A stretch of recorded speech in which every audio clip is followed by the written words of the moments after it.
Hi, and welcome to this interview. I'm speaking to an entrepreneur today. It is, of course, entrepreneurship discussion I'm having today. As you know, that entrepreneurship is a central part of most economies and their development. And it's important to talk to the entrepreneurs and find out how they're going about their journey. But today, I've got a special guest, a very special guest, Thiofhi Lambani. If you're wondering who Thiofhi Lambani is, well, her journey started basically in 2015. Where she was running a digital marketing agency, which was called Fearless Trends. In 2015, she was still living in Limpopo, and she also managed to apply for the Mentorship program, where she won the Mentorship Prize of the Africa's Premier Award for Young Entrepreneurs. This earned her the recognition she needed, or the legitimacy she needed, and she landed two big clients that moved her business to Pretoria, where she moved and started operating from Pretoria. But then things took a rather different turn in 2018 when both of the clients started to struggle financially. And of course, that meant that her business was also affected. And that triggered the pivot, which is central to every business. Every business is right to pivot at some point, especially for a startup. And came the birth of a brand called Spotless. Now, if you ever done your dishes before, or if you've ever washed anything before, if you've ever cleaned anything in your life, then you're definitely, listening to the right person today, because Spotless is a detergents company where she has a dishwashing liquid. And Thiofhi, welcome. And please would you just show us the product, Spotless? Thank you so much for having me, Lennox. This is really exciting. Oh wow, awesome! Yeah, I have seen that in shops around the country, in some shops. I just wonder how this all began for you. I know that it was in 2015 where you had the pivot, but in 2018 rather, where you had the pivot. But how did this come about? So this is always a very interesting question to answer, because usually when entrepreneurs speak, they speak about how they were passionate about the field and passionate about the industry, but it's a very different story for me. The manufacturing space is not something that I've ever dreamt of. Well, until now, I stumbled upon it really. So when things were not working really well with my digital agency, I had a conversation with my mom and I was telling her that, I think things are gonna go really hectic now. I don't know what to do. Then she advised me that maybe I should go into the city and stock up on cleaning products and come back home into Limpopo and redistribute them, and make a profit from that. So because I am extra like that, I was like, okay, this is not what I'm gonna do. Rather, I am going to start my own brand. And I remember that evening I was busy playing around on my laptop, coming up with the logo, the name. I think I had Sparkle, I had all these different names. And I think a week later I had really launched it. Yeah. Wow. Okay.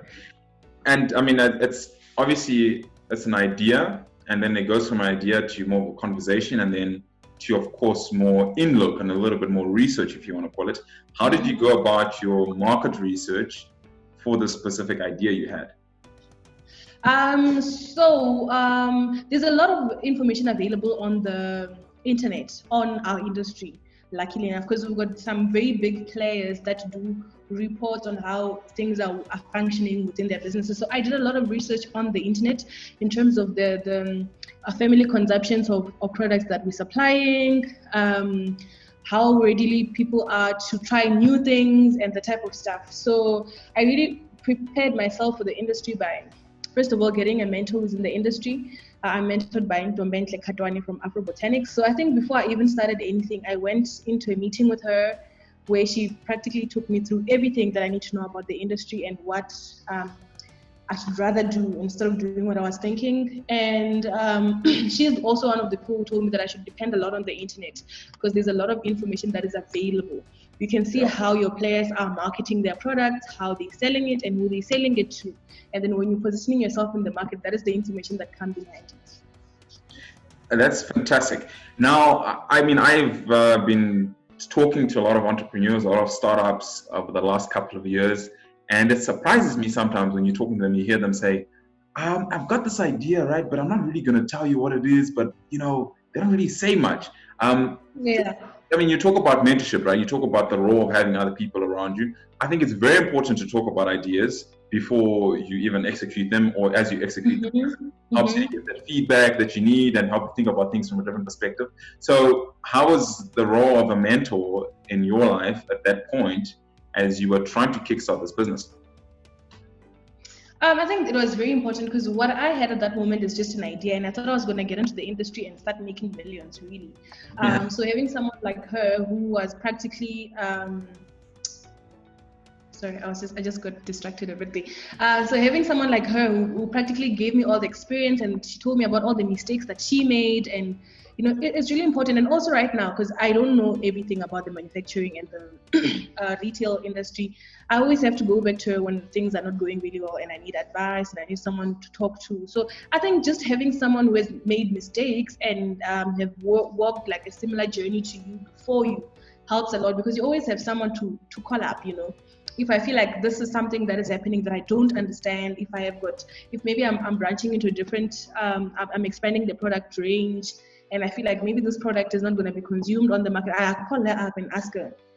So I think it's very important. Having a mentor is very important. And I think once I've arrived in a place where I feel like I've made enough mistakes and I can give advice, I'm going to start a sort of like a mentorship program for young women who want to step into the manufacturing industry, because it is a male-dominated industry, and we need like each other as women to hold each other's hands and walk this walk together.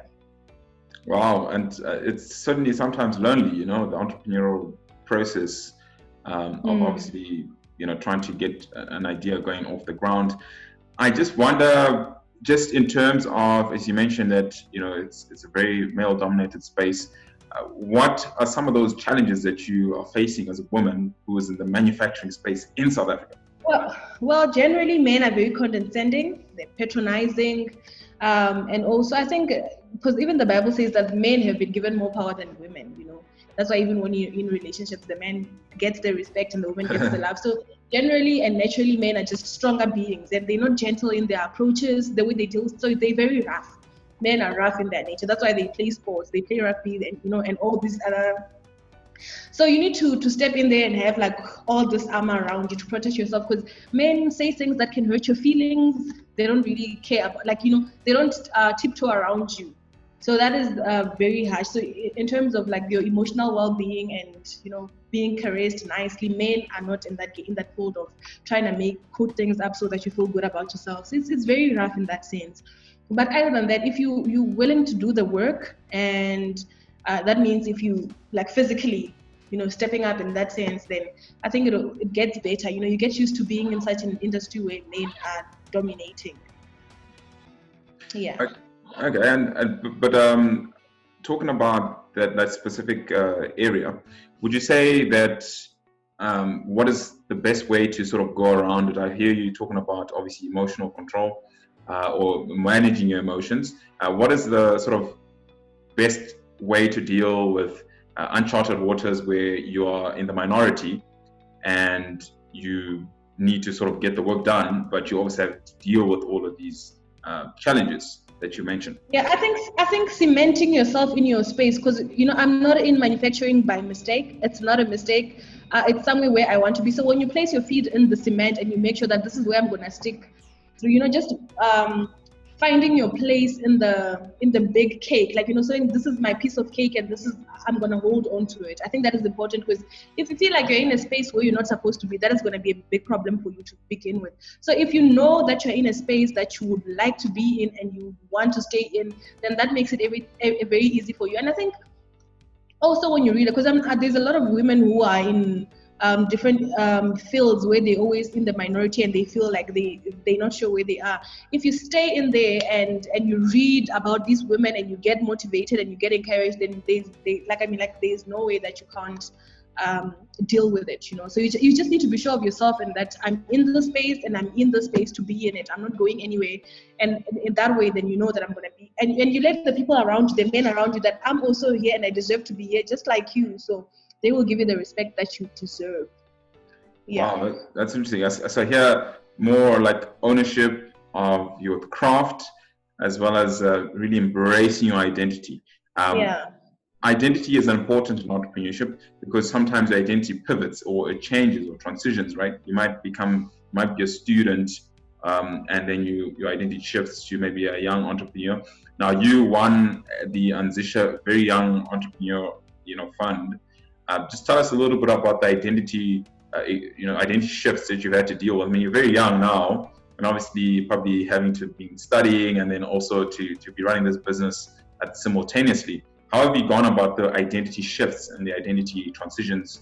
So correction first. I didn't win the Anzisha Prize. I was just a finalist. I was the only South African who was a finalist in that year. So I didn't win. I was just a finalist. You still win some money and you get mentorship either way, but I didn't win the grand prize. Yeah, but you got some capital. Sorry? You got some capital. Yes, that I did. So I think usually when people hear of the term young entrepreneur, they think of someone who's unable, someone who's making mistakes, someone who needs a lot of help, someone who's basically fragile in this. I think when you get into a space where you're being regarded as someone who needs the most help, someone who is the most fragile, it's very difficult for you to make points that will stick and make you feel like you're an expert or whatever. So what I've had to do in the times that I've been an entrepreneur is that I usually don't mention my youth. So I don't usually go out as a young entrepreneur. I go out as a female entrepreneur because that is what I am. No matter how young I am, I can sit at that table. I can make decisions. So I don't think the young entrepreneurship has been an identity that stuck to me because I don't go around wearing it. Because I think the ideology that people have is that young entrepreneurs are unable. If you invest in young entrepreneurship, it means that you're investing in someone who's inexperienced, the type of stuff. So I don't go around wearing that young entrepreneur badge. Yeah. I don't know if I answered the question, yeah. Okay, and one of the other important parts is being patient in the entrepreneurial process is very, very important. I know that your product is undergoing currently the SAPS process. Would you tell us a little bit about how that is going and what that means for your business, as well as how you've had to stay patient? Yeah, it's not something that you go through the process with the SAPS in order to get it approved. We weren't in the space where we felt like we could do it because first of all, we don't have the capacity to produce for big retailers to start with. So, and also the fund to get the approval. We didn't feel like there was a need for us to do it at the beginning. What we were trying to do mainly and mostly is just to get into as many households as possible, introduce the product to the people so they can buy it and launch relationships and initiate relationships with it. So what we have done right now is just launched our application into the SABS, so that this is our product. We would like you guys to test it and see if it's the chemicals in are safe enough for people to use and whatever. And we want to do this now because we want to branch into big retail with the investment that we're hoping to be getting right now. So it's not a process that we are like involved in. We're in the process of doing it. So I don't think I've got much to say on that. Okay. I think in a month or so, once we have received our stamp, fingers crossed, I'll have a lot, because they haven't even come to like look at where we're producing, which I know they're still gonna do, and talk to me and talk to the people that we work with and the likes. Yeah. Okay. And also just your venture is now obviously started in 2018. This is sort of like, am I correct in saying this is probably the second year, going strong? And research always shows that within the third, businesses that really do make it need to survive the first 3 years or 5-year period, but mostly 3-year period. You're about a year away from the 3-year period. How are you feeling about that statistic and how your operations are going right now? I think I don't look a lot at those types of stats. These stats that are very saying that 50% of youth-owned businesses will fail. If an entrepreneur starts at this age, then it means that they're gonna fail, run failed business. Like at least 3 businesses will fail before they get into the right one. All this. I don't like looking at those facts because I feel like they're very discouraging at times. But I know Spotless is not going anywhere. That much I know. I know that I'm gonna pull through with this brand until it's like a known household brand. And I think it's really exciting that we've actually stood for 2 years, almost 2 years. It's really exciting. And there's also been times where during the 2 years that we weren't working, we weren't operating because we had no money to manufacture, we had no relationship with people who could distribute for us and the likes. So I think it's exciting that right now there's something that is happening. We've got plans, it's moving, because there's times where I would really be sleeping, I'll be in bed and I've got these plans, but I've got no way that I could execute them. All I could do is just to get onto Facebook and keep marketing a product that wasn't even available. So I think being in a place where you actually have a physical product, you have got a physical product in your hand and you can sell it, I think that's really exciting. Because sometimes all you have is an idea, you have got the idea, but you have no means to implement it. Yeah. That's very true. And I think a key part about this entrepreneurial process is that you're always inspired by somebody or something inspires you. I wonder who inspired you?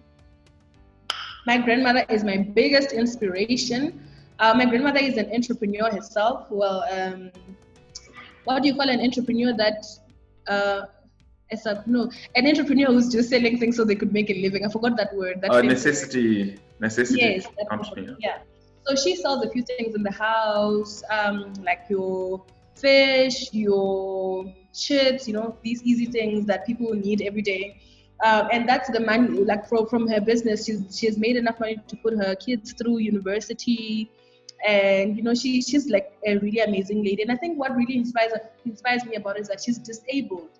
So she's been able to do all these things while sitting down because she can't walk. So she's an amazing woman. And I think one of my biggest advantages in life is that I've been exposed to such an amazing woman, and I'll continue to cherish that forever. It's really exciting because sometimes when things are not going well with business for me, she advises me, she will tell me that you need to do stock counts, you need to know how much money you have made in a day, all these things that we've got fancy words for.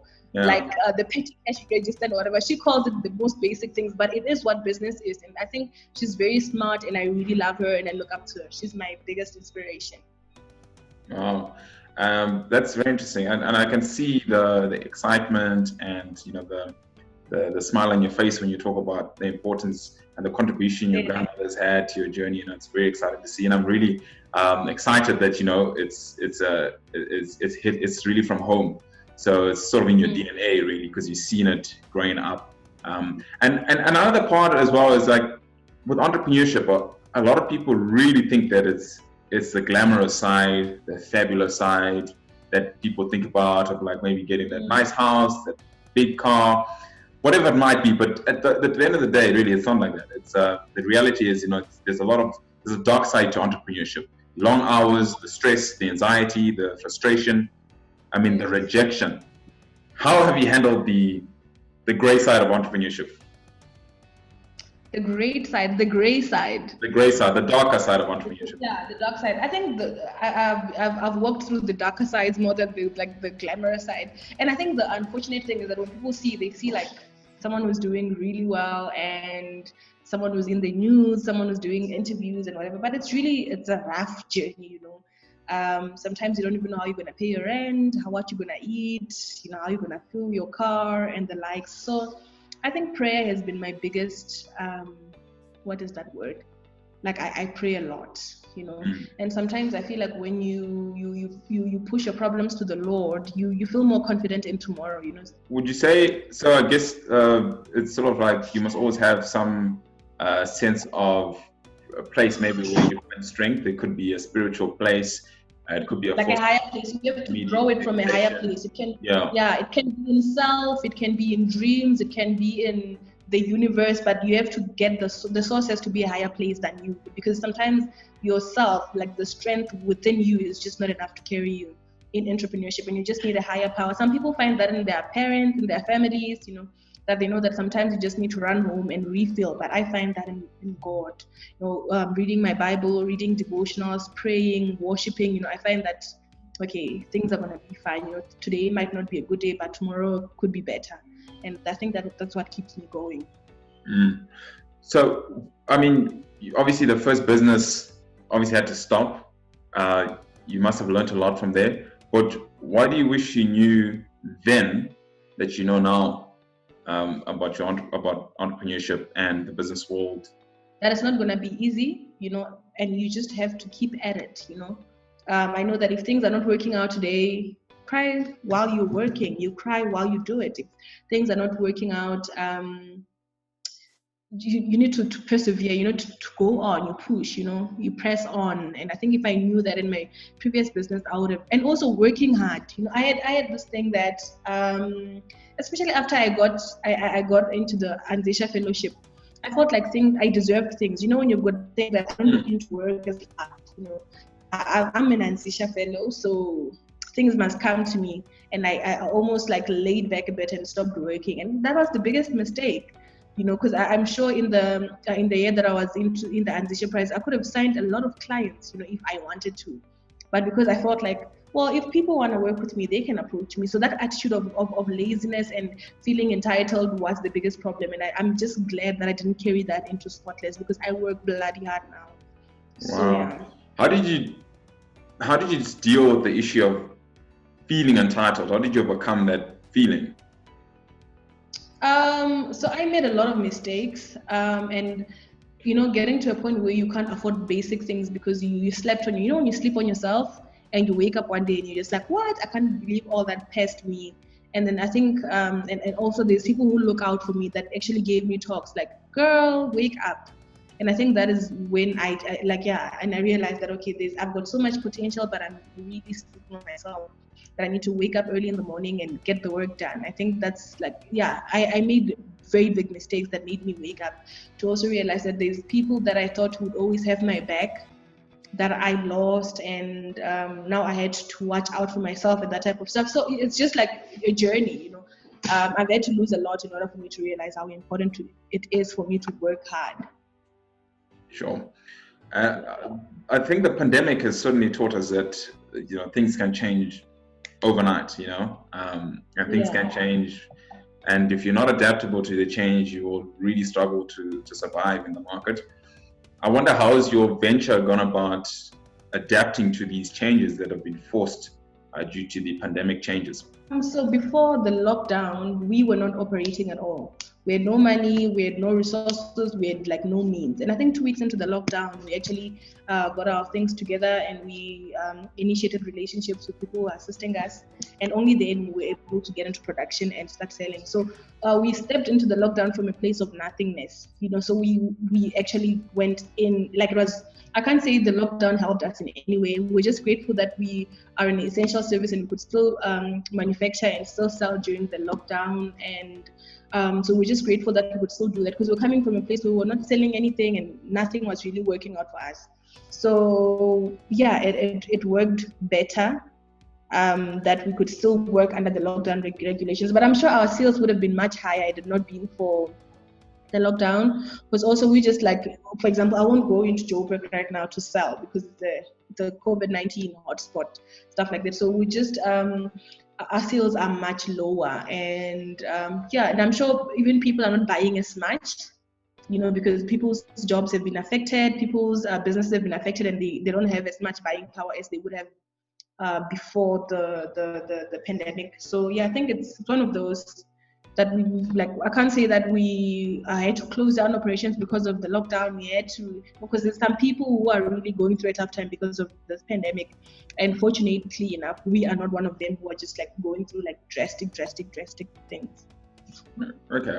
And do you think that the entrepreneurial ecosystem is supporting women entrepreneurs enough in South Africa?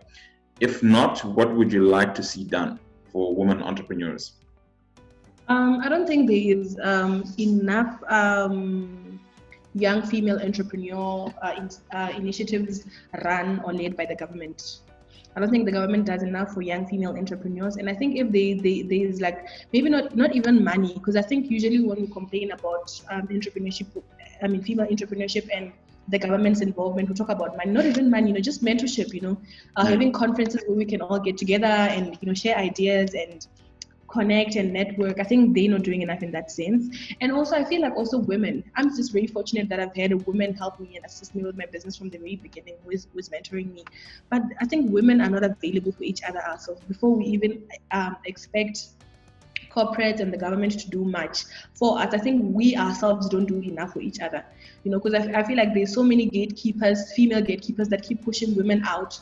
Because I think we are over fascinated by the fact that I'm the only female in this. I'm the only female, we don't want to let others in, because now when they get in, we're not the only female, and it doesn't seem like it's so difficult to do what we have done. And I think that is a very horrible thing. We can't keep shutting other females out because we just want to be held up in that pedestal. We want to be held up in this high place of being the only females who have done this and done that. So yeah, I think we as women ourselves need to do a lot and do more for each other and allow each other to break into these industries that are male dominated. What needs to be done to overcome that mentality of perhaps being holding on one's turf at the expense of not letting others into the space? What can be done to address that type of thinking?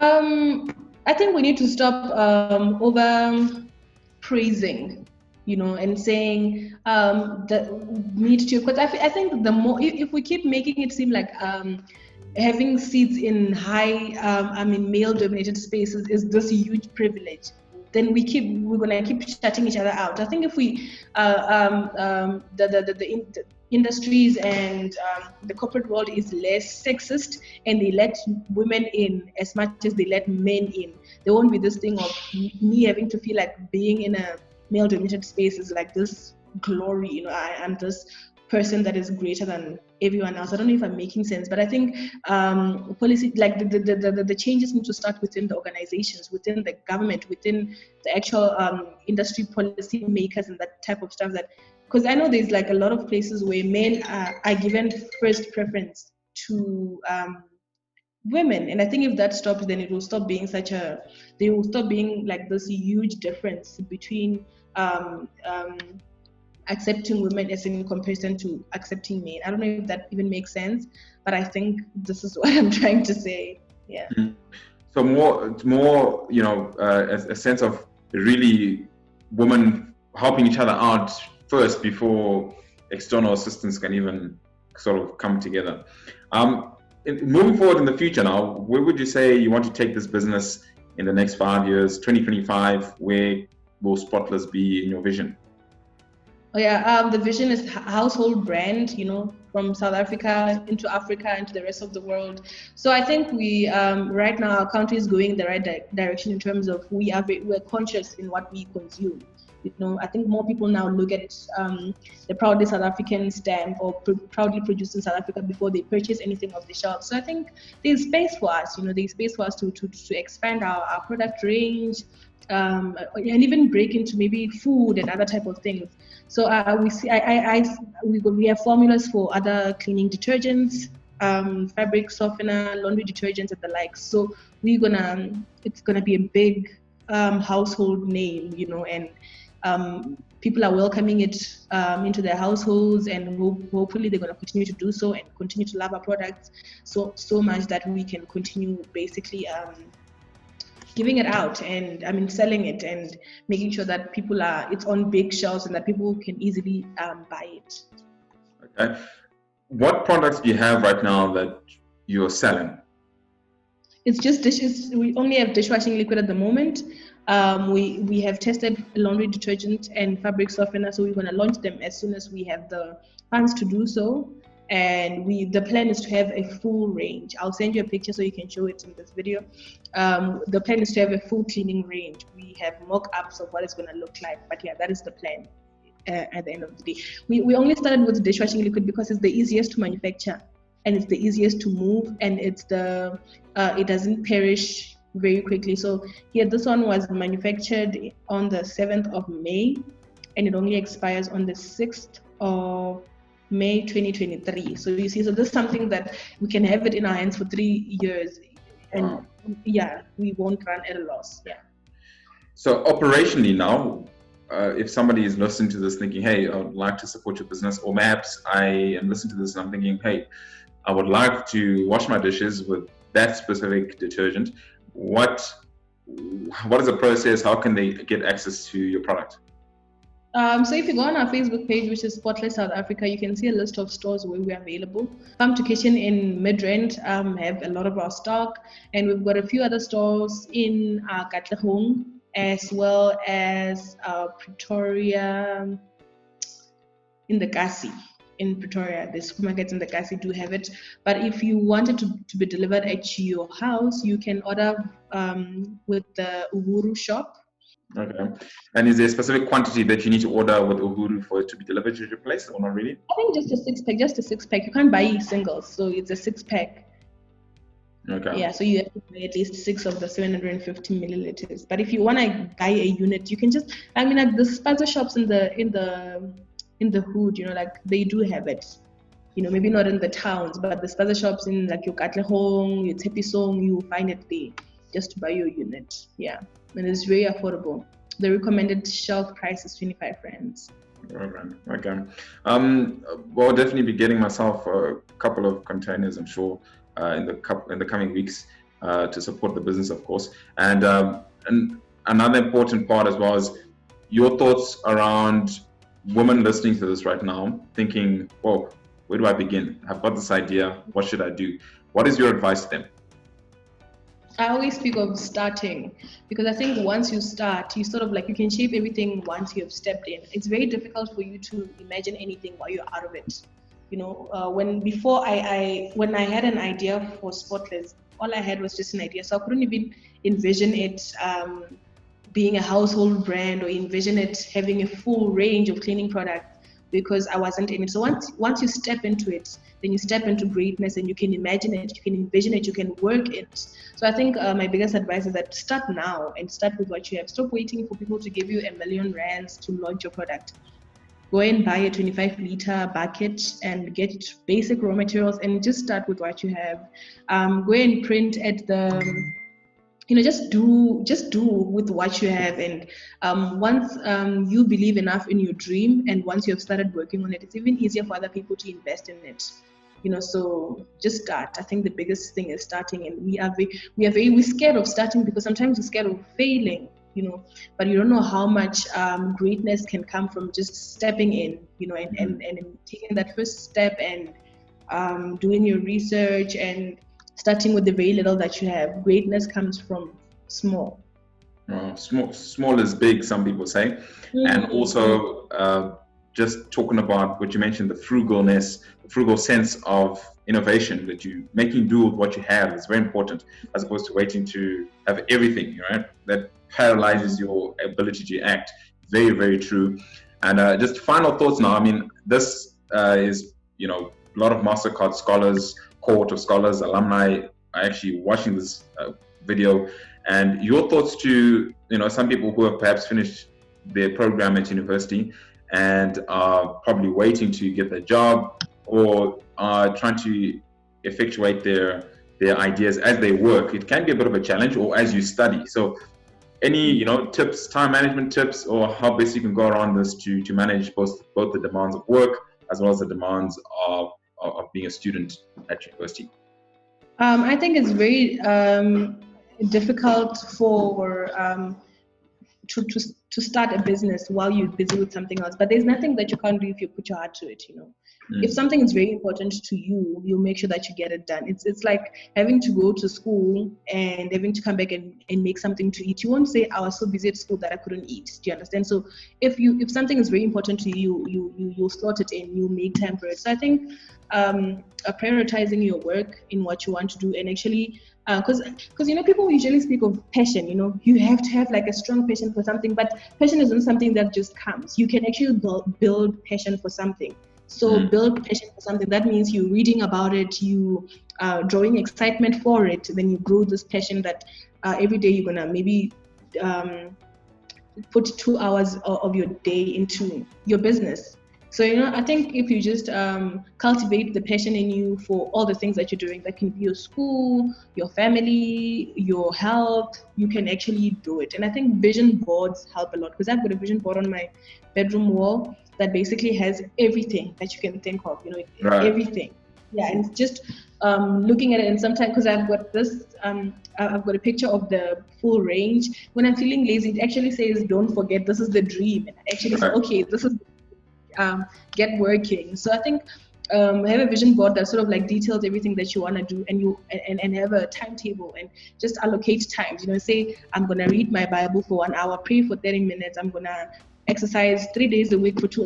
Like, so if you actually do it in that sense, and obviously you don't over bombard yourself in a sense that now you can't do anything else and you're just burning out. So I think putting time aside for everything that is important to you, that you deem important to you, will get you where you need to go. Fantastic. Well, Thiofhi, it's been fantastic chatting to you. I do know that you're also on social media. People maybe want to reach out to you. Where can they reach out to you? And on Instagram, the Spotless page is @SpotlessZA. And then my personal one is @Thiofhi Lambani.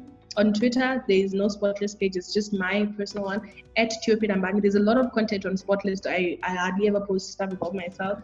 And on Facebook, it's my Thiofhi Lambani. It's an account, and the page is Spotless South Africa. So please follow and like our pages. And thank you so much for having me. Well, it's a big pleasure, and thank you for obviously giving me the opportunity. And I mean, your passion is clear that you really love what you're doing. You're passionate about what you're doing, and I'm sure your staff as well can attest to that. And I'm sure if you've been watching this, you can certainly see her excitement and passion for business as well as for women in South Africa. So thank you so much for chatting to us. We will chat to you soon again, and we'll talk off air just about how we can get those orders to support business. Thank you so much.